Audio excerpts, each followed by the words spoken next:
টুকটাক Eid shopping start করে দিয়েছি। তো প্রথমেই আড়ং থেকে কি কিনেছি সেটা শেয়ার করছি। এখানে তানবিনের জন্য পাঞ্জাবির উপরে পরার জন্য একটা কোটি টাইপের কিনেছি। আনফরচুনেটলি আমি এই আড়ংয়ে কোনো পাঞ্জাবিই পাই নাই। এত বেশি ভিড় ছিল যে আমি আসলে ওইভাবে কোনো কিছুই খুঁজে পাচ্ছিলাম না। আর মানে দেখার মতো অবস্থা ছিল না। যাই হোক, এখানে আমি আরেকটা শার্ট নিয়েছিলাম এই ফ্লোরাল প্রিন্টের, বাট এটার প্যান্টটা আমি তখন দেখি নাই, বাসায় আসার পর আমার একদমই ভালো লাগেনি।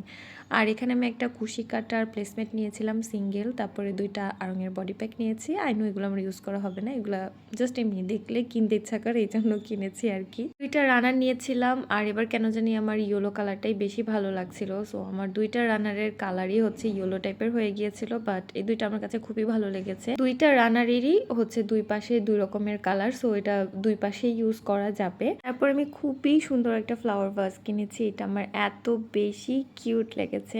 আমি আসলে এই টাইপেরই খুঁজছিলাম অনেকদিন থেকে। আমার যেহেতু খুব একটা শপিংয়ে যাওয়া হয় না, এই জন্য খুঁজেও পাচ্ছিলাম না ওইভাবে। তো ফাইনালি আমি আমার মনের মতো এটা পেয়ে গেলাম। তারপরে এখানে তানবিনের জন্য রেগুলার পরার জন্য আর কি এরকম একটা লিলেন টাইপের শার্ট নিয়েছি। এগুলো খুবই কমফোর্টেবল, এগুলো পরে আর কি খুবই আরাম পাওয়া যায়। তো এই ছিল আমার মিনি আড়ং শপিং হল।